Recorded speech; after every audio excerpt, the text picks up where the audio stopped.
Ce cours, on va parler du mouvement d'une charge dans un champ magnétique B uniforme. Et on commence par la force magnétique F magnétique ou bien force de Lorentz. Une charge Q ayant une vitesse V dans un champ magnétique B est soumise à une force magnétique F magnétique, telle que F magnétique est égal à Q, V, produit vectoriel B. Et en termes d'intensité, F magnétique, en module, c'est Q en valeur absolue fois V fois B. Et c'est dans le cas où V et B sont perpendiculaires. C'est le seul cas qu'on a en programme. Donc, en résumé, quand est-ce qu'on a le droit de parler d'une force magnétique? Bien, pour parler de la force magnétique, il faut avoir trois choses. Il faut avoir la charge, il faut avoir la vitesse et il faut avoir un champ magnétique. Je dois donc avoir une charge qui se déplace dans un champ magnétique. Sinon, on ne peut pas parler de force magnétique. Très bien. Alors, comment peut-on déterminer le sens et la direction de F magnétique? Bien, ici, il y a plusieurs règles, plusieurs techniques. La plus simple que je vous propose est la règle de la main droite. Bon, prenons une main droite que voici. Pour la main droite, eh bien, le pouce, ça indique la force magnétique, F magnétique. Les autres doigts, ça indique QV.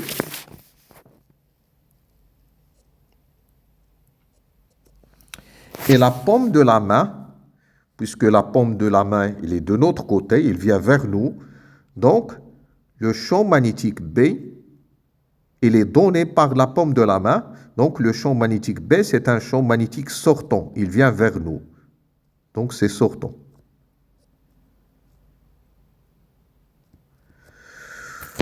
Voilà. Et si je considère l'autre cas de figure, celui-là, alors, là, la paume de la main se trouve de l'autre côté. Hein, la paume de la main se trouve de l'autre côté. Donc, toujours les doigts, ça indique le sens de QV. Le pouce, ça indique le sens de F magnétique. Et donc, puisque la paume de la main se trouve de l'autre côté, donc je vais la représenter par un cercle au centre duquel on va mettre une croix. Ça veut dire que le champ magnétique, dans ce cas-là, c'est un champ magnétique entrant.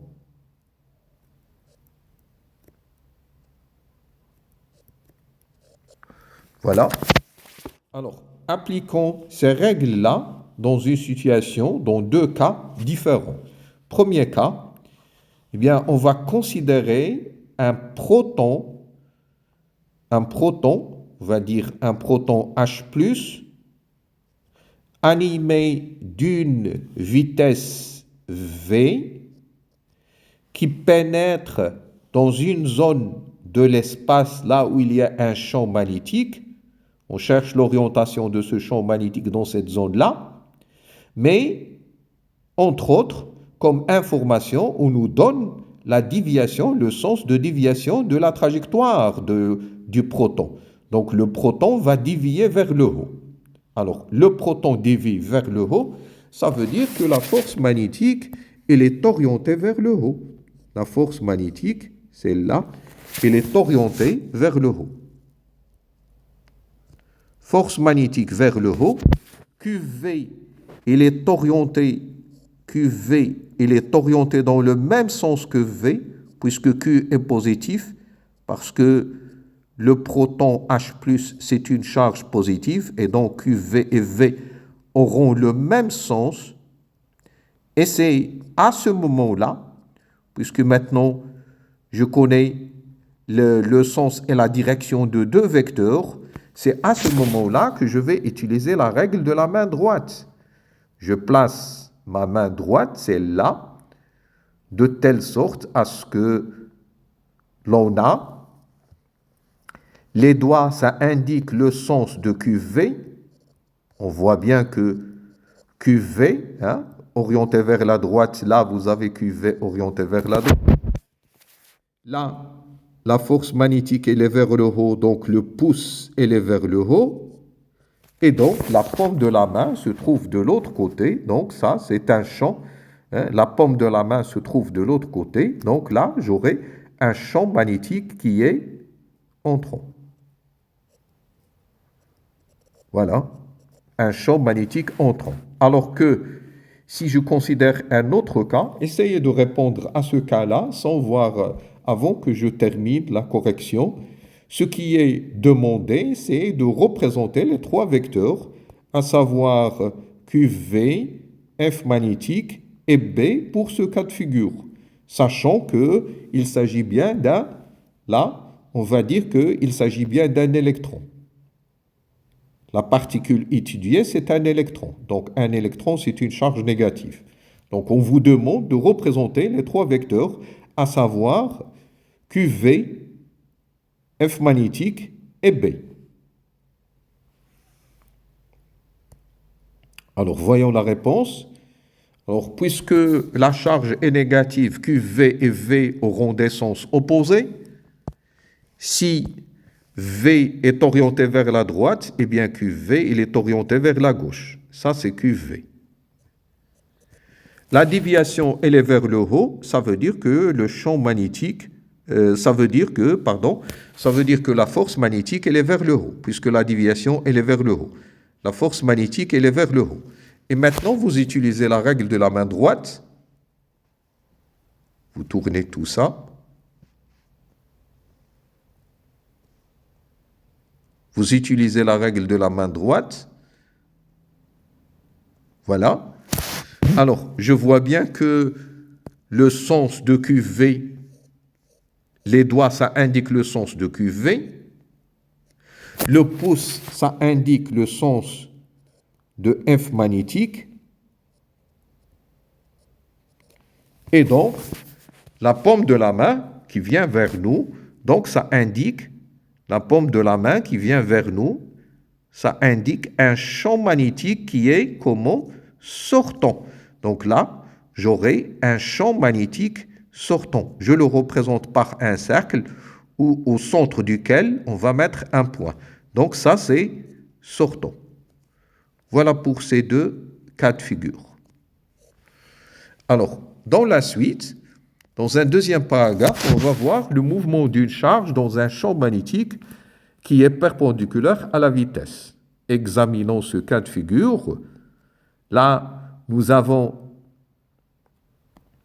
un canon à électrons qui va produire des électrons. Les électrons sortent avec une vitesse V et vont pénétrer dans une zone là où il y a un champ magnétique et ils vont être déviés, hein, à leur entrée dans ce champ-là, ils vont dévier vers la droite. Donc automatiquement, puisqu'ils vont dévier vers la droite, la force magnétique, elle est orientée en I, elle est orientée vers la droite. F magnétique, il est orienté dans ce sens-là. Et pour QV, eh bien QV, il est opposé à V puisqu'il s'agit d'un électron. Si V est orienté vers la droite, eh bien QV, il est orienté. Si V est orienté vers le haut, eh bien QV, il est orienté vers le bas. QV vers le bas.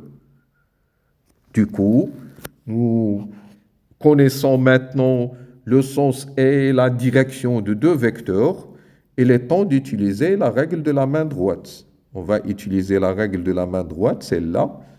Hein, la règle de la main droite.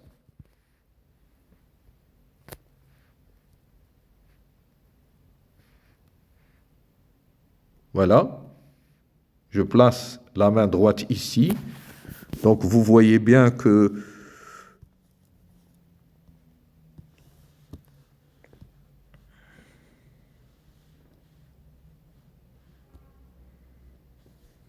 alors,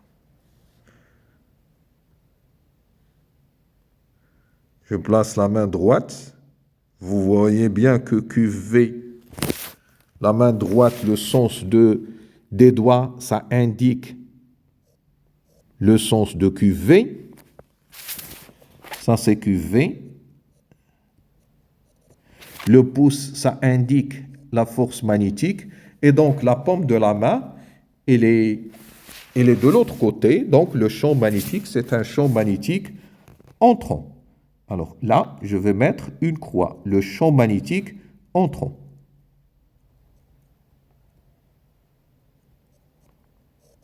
Alors, voilà donc pour l'orientation. Maintenant, vous voyez que la trajectoire, c'est un cercle. On se demande quelle est l'orientation ou bien quelle est l'expression de ce rayon-là, le rayon du cercle. Alors, pour cela, je vais utiliser la deuxième loi de Newton qui nous dit que la somme des forces est égale à M fois A. On néglige le poids, donc ça nous laisse la force magnétique est égale à M fois A. Alors, du moment où nous avons un mouvement circulaire, on va utiliser le repère de Fresnel. Le repère de Fresnel en I. Et nous allons projeter sur la normale et sur la tangente. Sur la normale,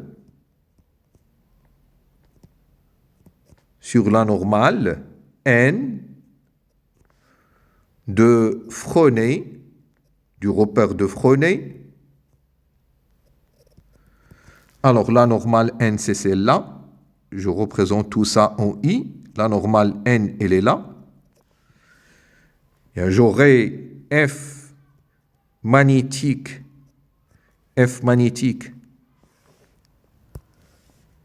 normal est égal à M fois A normal. F magnétique normal, puisque F magnétique est confondu avec la normale, il est orienté dans le même sens, donc c'est F magnétique. F magnétique normal n'est autre que F magnétique, est égal à M fois A normal. Ça, on doit ces relations-là, ces résultats-là, on doit les connaître par cœur. A normal, c'est V au carré sur R. V au carré sur R. Et donc, F magnétique, on a dit que c'est Q, en valeur absolue, fois V fois B, qui est égal à M V au carré sur R. Ainsi, après simplification, j'en déduis que R, le rayon R, il est égal à M V sur Q fois B.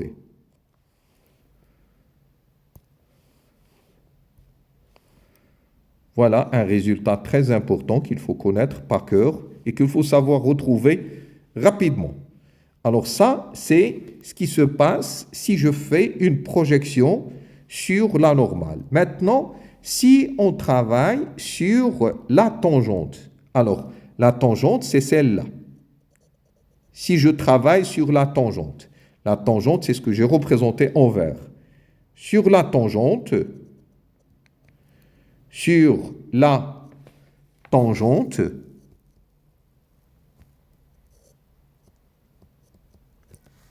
du repère de Fresnel,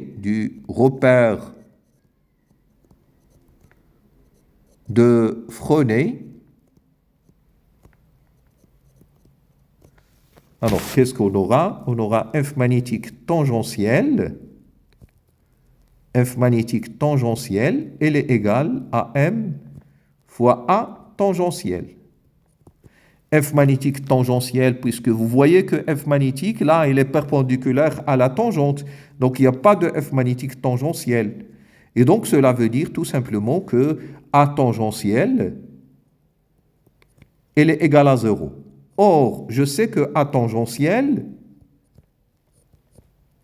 Dans le repère de Freinet, A tangentielle, c'est D de V sur D de T, qu'on vient de démontrer qu'elle est égale à 0. Cela veut dire tout simplement que V est égal à une constante. Et cela veut dire que le mouvement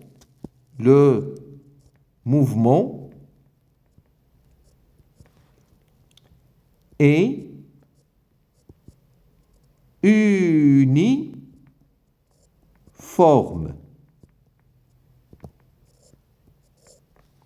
Donc,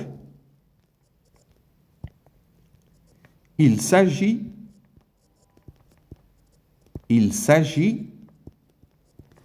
d'un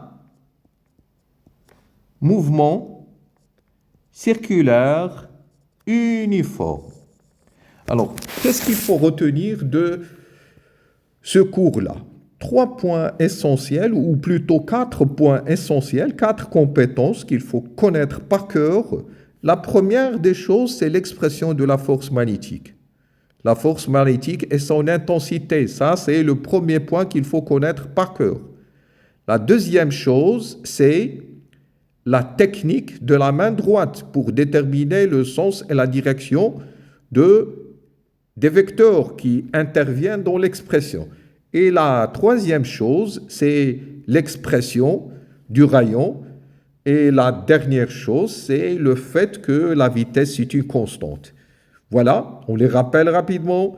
L'expression de la force magnétique, la règle de la main droite, l'expression de R et le fait que le mouvement est uniforme. Voilà, c'est tout pour cette vidéo. On se revoit prochainement.